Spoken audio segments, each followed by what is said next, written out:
and write the word volume.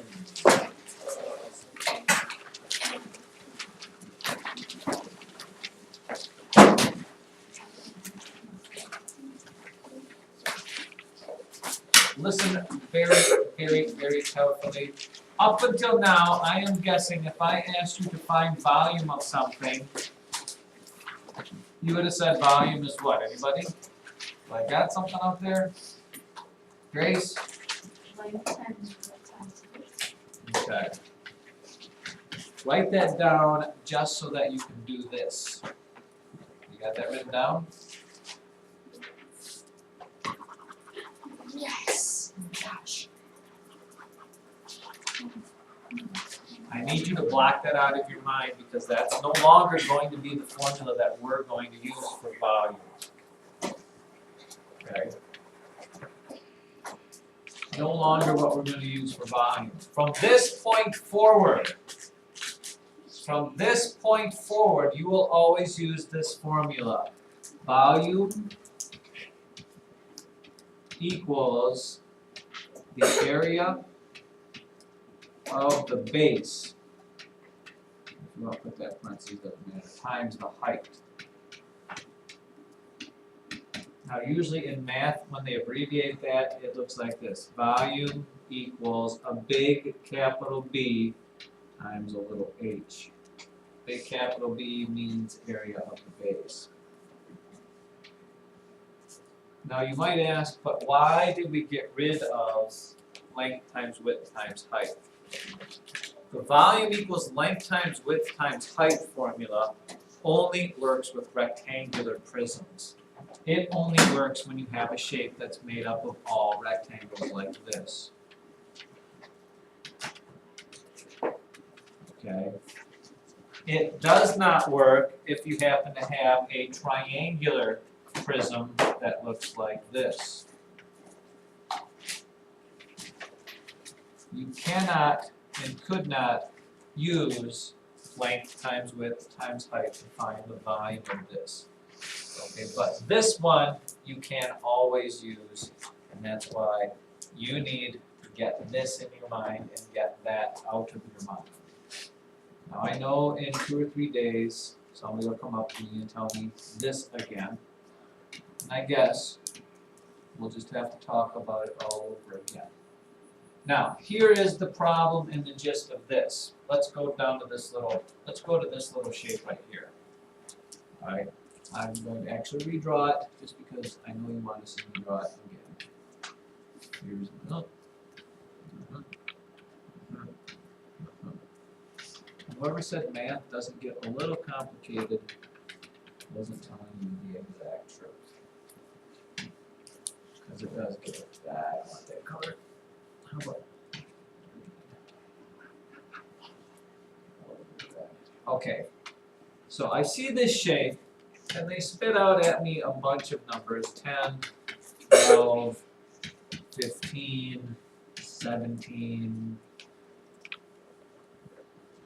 and I'm asked to find the volume. So let's step by step walk through this here. The very first step that I'm going to do in this problem right now, Michael Bruel, is to... I already did that. Let's say I drew the picture.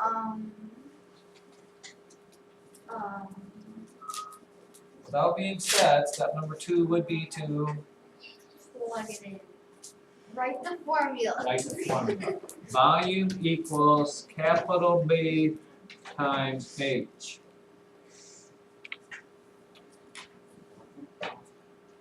And here is where we hit the wall, children.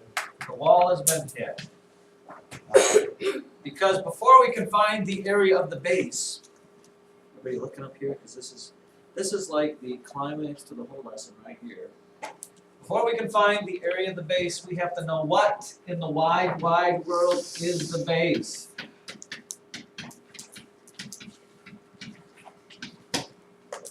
What is the base? On my shape right here, my triangular prism, what is the base? And I think we probably talked about it yesterday, didn't we? Friday? Was I just here by myself yesterday? Peter, what is the base? That bottom part, Right here? yes. Okay, that is what most people say, and Peter could not be more wrong. Okay? So we know it is not always, it could be the bottom, but it is not always the bottom. And I see how everybody gets that mixed up because we think of base as being the bottom, like the base of your table is the legs and all that. But that is not the case here. And we have one more answer and then you're going to Jacob. The triangle. Why the triangle? You're correct, but you didn't have too many other choices. Oh, no. Mostly because, well, you called it a triangular Yeah. prism. Okay, but not always is the book gonna tell you what the thing is, it'll just give you a picture, so how do you know? And here is your guide right here. The base is. And I like to use what I call I thought I talked about this to you, the loaf of bread theory, which is this. If this triangular prism was a loaf of bread, and I suppose you probably can get, I guess this is the best I got, you could probably get a loaf of bread like a triangle, okay? The loaf of bread theory says, what shape, if you were to slice that loaf of bread, how would you slice it and what shape would you get so that every piece is identical to the other piece? Okay, and if it was this shape here, obviously you'd slice it like this. And that means this triangle is the base. I couldn't slice it like this because as I get closer to this point slice, my final slice will just be one little hair of a sliver of like, I should sometime bake bread for this. Okay, so whatever shape you would always get is the base.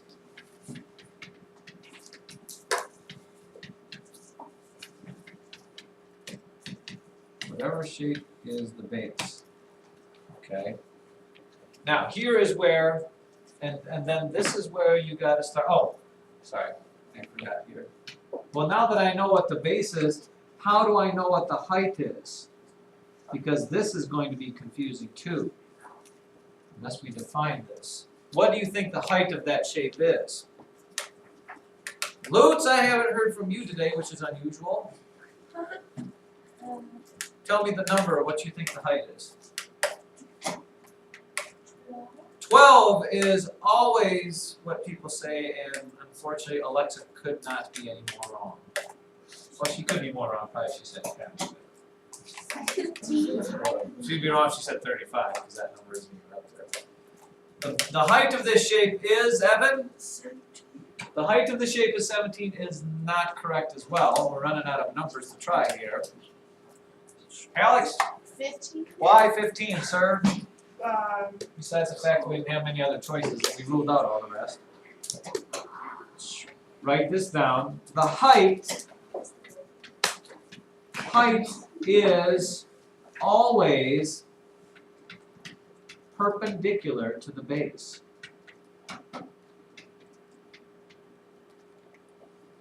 In other words, if the triangle is my base, the height is perpendicular, forms a right angle with that, which would be this right angle here that you can't really see. Or you could think about it like this. If you took the shape and set it on its base, how tall is it? So if I took this shape, set it on the triangle, how tall would it be? It would be 15 tall. Okay? So now let's actually do the problem here.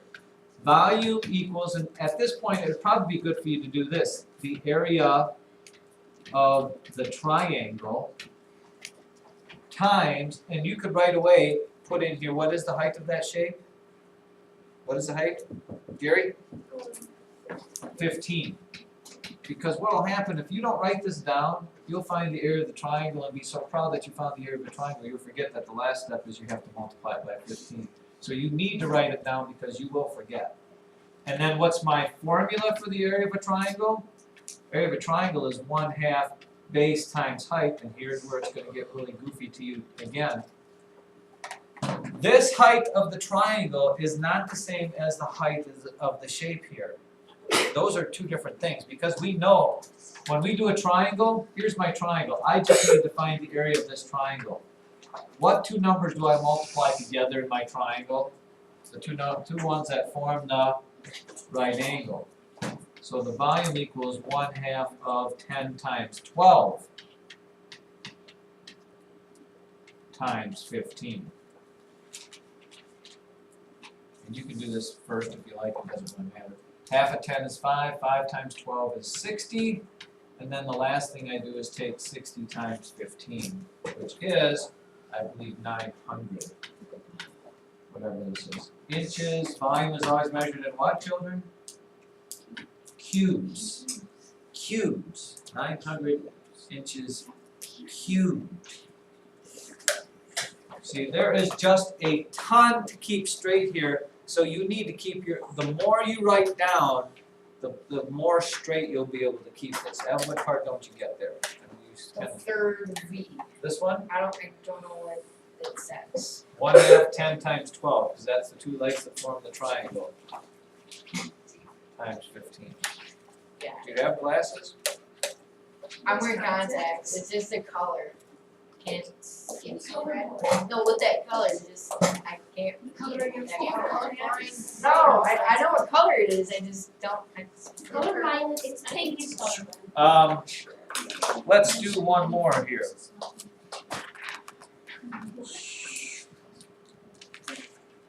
And this is, here we'll get a little more complicated still. Here is a shape.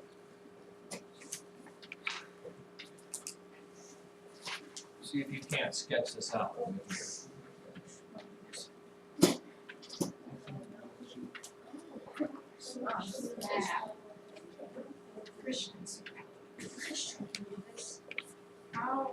Let's say you've got that shape and the dimensions are 12, 12, 15, 20, 10. I guess I should have done this a little better, straighter.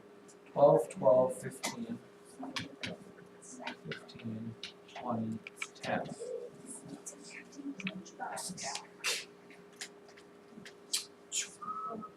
Using what we know here, children. First of all, you sketched it as best you can, and really it's not that hard to draw if you really sit down and try. First step you do, Christine, is?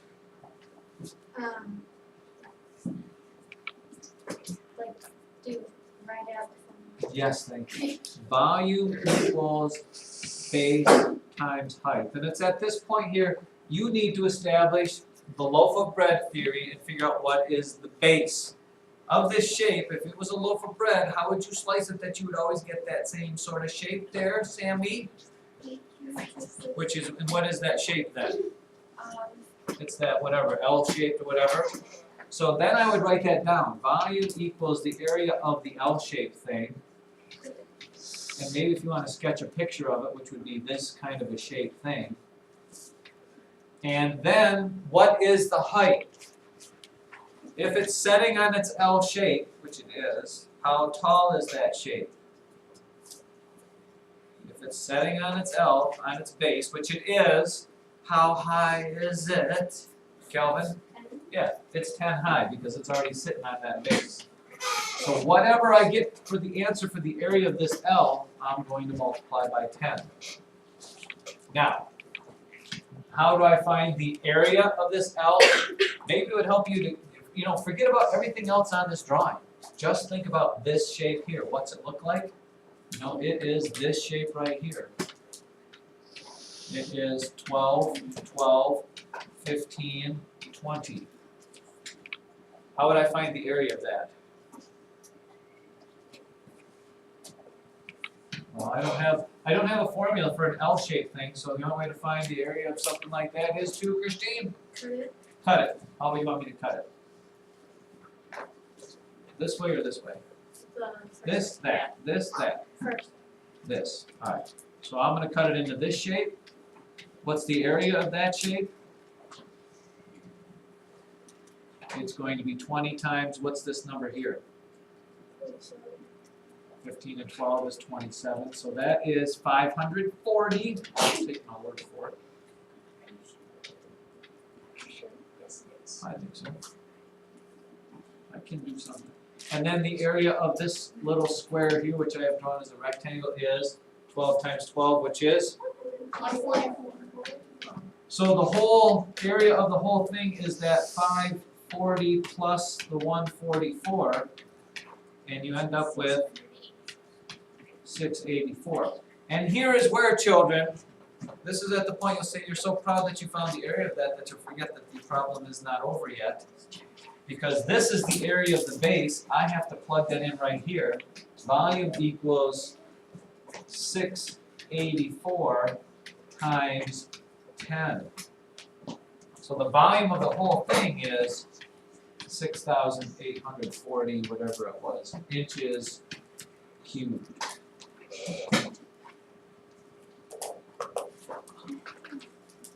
What do you think? Again, this is one of those, this is one of those where you have to do it step by step and write it out, because otherwise, I cannot help you with that. Now, again, for this though, and I told you to get it out of your mind, if you do have a rectangular prism, let's say this is 10 by 12 by 20, if you get a rectangular prism, children, just cheer to yourself quietly, because I don't expect that you do the whole volume equals area of base times height on this, because just go and do the length times the width times height, even though I told you to forget about that formula. Why does length times width work for this always and not for the rest? Well, let me ask you this question. What is the base on this particular shape? Using the loaf of bread theory, what is the base? Jacob? What's that? Everything is rectangle. Okay. In this case, with rectangles, you could pick any of 3 different shapes to be the base. Because you could slice it like this and get this one. You could slice it like this and get this one. Or you could slice it like this and get that one. And that's why length times width works. Because to find the area, length times width, here if you called this the base, well that would be the length times the width, 10 times 12. And if you sat it on it, this would be its height. So I could do it like that. If I called this the base, well then it would be 10 times 20 and set it on there, it'd be 12 for the height. With rectangular prisms it doesn't matter, because everything's the base. So that's why if you see a rectangular prism, just cheer to yourself, okay, you can still use length times width times height. Okay? But you gotta get it out of your mind when you start doing different other type shapes, because it's not always length times width times height.